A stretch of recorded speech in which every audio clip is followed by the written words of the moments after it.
Nithyanandam. Dear Noticias, congratulations. Your March 21st headline about Kailasa has set a new standard in journalistic malpractice. You've managed to pack more defamation, misinformation, and colonial prejudice into a single headline than most outlets managed in their entire articles. That takes a special kind of talent.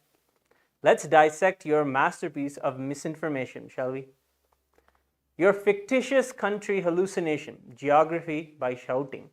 You've branded Kailasa as a fictitious country, in all caps, presumably because shouting makes things more true in your journalistic universe. How fascinating. Does this power work for everything? If I type Noticias is a Pulitzer worthy in all caps, does it magically become a reality? The Montevideo Convention of 1933, apparently not included in your all caps journalism curriculum, explicitly states that the political existence of the state is independent of recognition by other states. That's not our opinion. That's binding international law.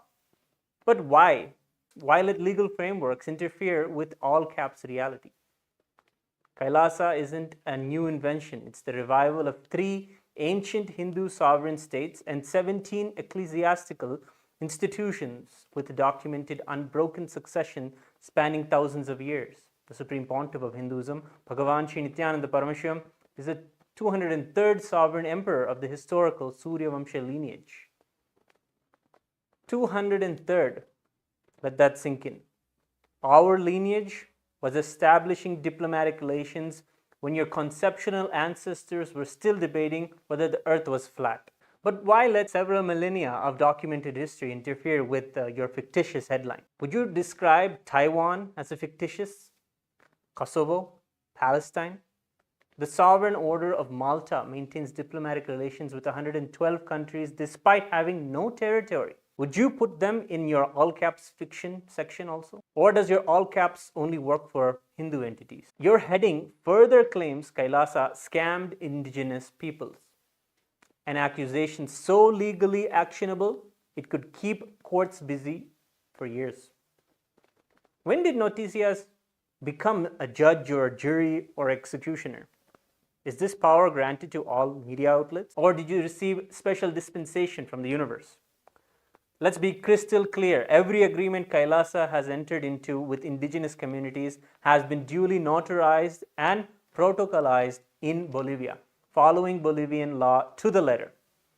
These agreements are transparent, legally sound, and explicitly state that payments are contingent upon ratification by competent authorities. The clause in the treaty clearly states payment effectuated after ratification by competent authorities. This leaves no room for ambiguity.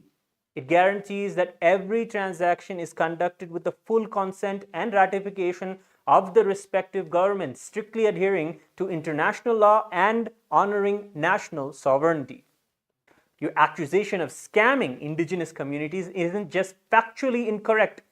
It is a colonial narrative that denies indigenous people's agency and intelligence.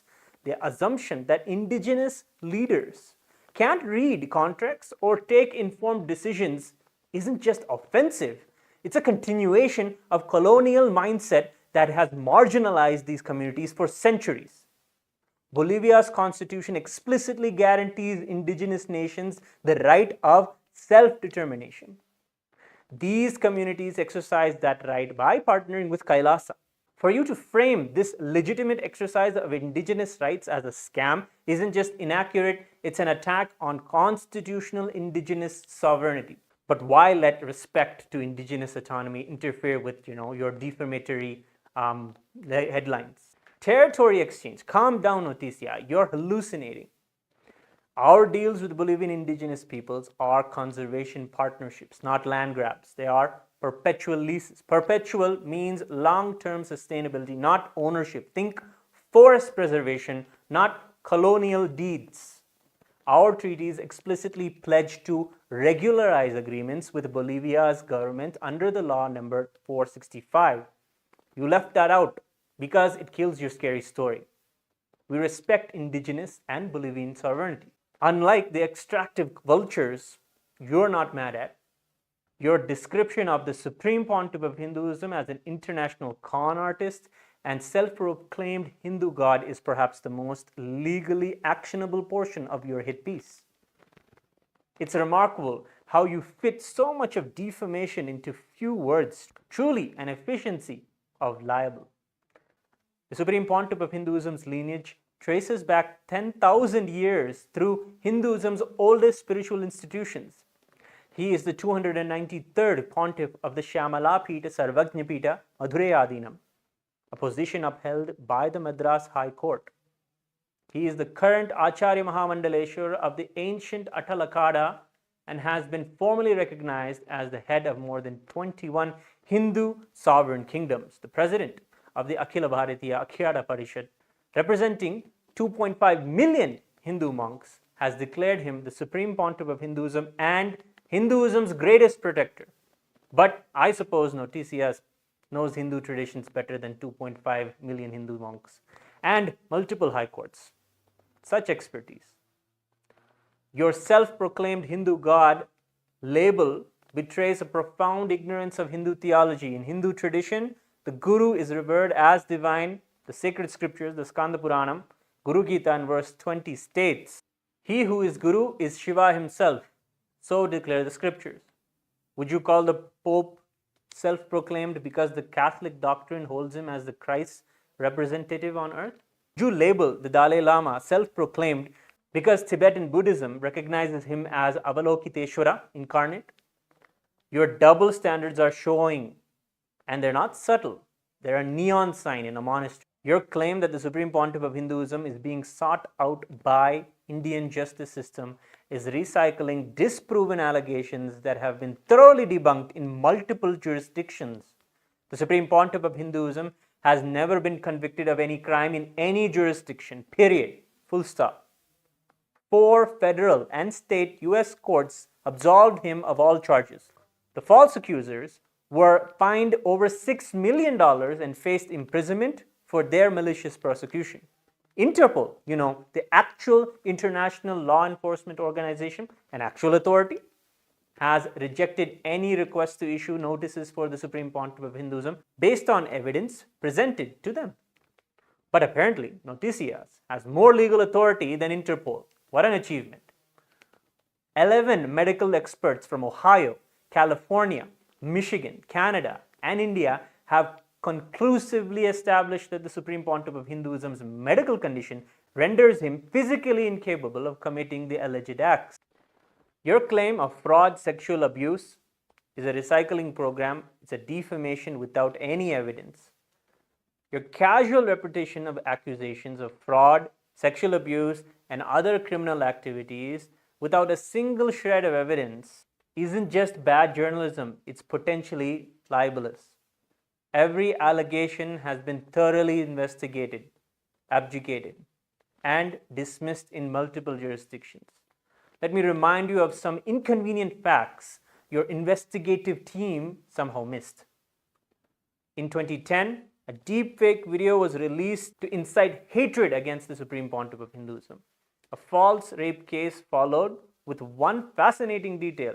The complainant didn't even mention a rape victim. Despite this glaring omission, the Supreme Pontiff of Hinduism was unlawfully detained for 53 days. During those 53 days, police questioned more than 100 people. Despite bribed solicitations for false victims, couldn't find a single victim. The police themselves submitted a memo to the court admitting they had no evidence whatsoever. The case was duplicated in the United States and promptly dismissed. The US courts not only exonerated the Supreme Pontiff of Hinduism, but imposed substantial fines on the accusers for making false allegations and defamation. The Ohio Federal Court fined the false accuser nearly $500,000. United States District Court of Southern District of Ohio, case number 213 CV 00526. It's there in the records, you can go see. In February 2024, the Ramnagara Indian Court acknowledged the heinous crimes committed by the co-conspirators against the Supreme Pontiff of Hinduism and Kailasa, charging Lenin Karuppan with rape, extortion, and criminal intimidation. But why let court rulings legal judgments, and actual evidence interfere with your recycled allegations. Your foreign ministry fixation is a circular reporting at its finest. Your regurgitation of Bolivia's sovereign ministry statement adds nothing new to this discourse. Non-recognition by a particular government doesn't negate existence under international law. If it did, Taiwan wouldn't exist for decades. Kosovo wouldn't exist. Palestine wouldn't exist. The Vienna Convention on Diplomatic Relations doesn't establish criteria for statehood or recognition. It codifies diplomatic privileges and immunities. Your citation of it as the framework for state recognition reveals such a profound misunderstanding of international law that it deserves its own category of wrongness. But actual legal research would require effort, wouldn't it? Much easier to copy-paste government statements without analysis or context. The hidden persecution that you're not revealing, that your headlines are concealing. What you're reporting deliberately obscures is the systematic persecution faced by the Supreme Pontiff of Hinduism and KAILASA, a fact recognized by international human rights lawyers and organizations worldwide. The massive systematic anti-Hindu media campaign has caused documented harm in over 100,000 instances, including 70 plus assassination attempts on the Supreme Pontiff of Hinduism, 250 and more actual sexual assaults on monks, nuns, and disciples, 120 false legal cases, 25,000 defamatory articles across more than 50 countries, destruction of heritage properties worth over $27 million. But covering actual persecution doesn't generate clicks like all caps accusations of scammed indigenous people, does it? The bottom line, journalism requires more than just shouting headlines. Noticias, your coverage of Kailasa redefines the concept of irresponsible reporting. Your all caps headlines, unsubstantiated accusations, and recycled disinformation aren't just inadequate, they are potentially libelous. Kailasa will continue to exist and thrive whether you acknowledge us or not. Our treaties will remain valid. Our humanitarian work will continue, and our ancient traditions will endure long after your shouting headlines are forgotten. More than 40 media outlets from 14 countries, including major organizations like the Washington Post, MSNBC, Italy 24, and more, have already removed similar defamatory content and issued apologies after recognizing their errors. They chose integrity. What will you choose? Pure disinformation has contributed to documented harm affecting indigenous communities, both Hindu and Bolivian. This isn't hypothetical damage, it's measurable, actionable, and legally consequential. If you aspire to be more than just another propaganda platform, here's a chance to prove it. Retract, correct, research, and report accurately. Otherwise, prepare to defend your all-caps fiction in court, where shouting doesn't override facts, where defamatory accusations require something called evidence. The world is watching, Nositias. Truth doesn't require your validation. Sovereignty doesn't need your all-caps approval. And Hindu traditions don't cease to exist because you've misrepresented them. Choose wisely. Your credibility, if it still exists, hangs on the balance. Nithyanandam.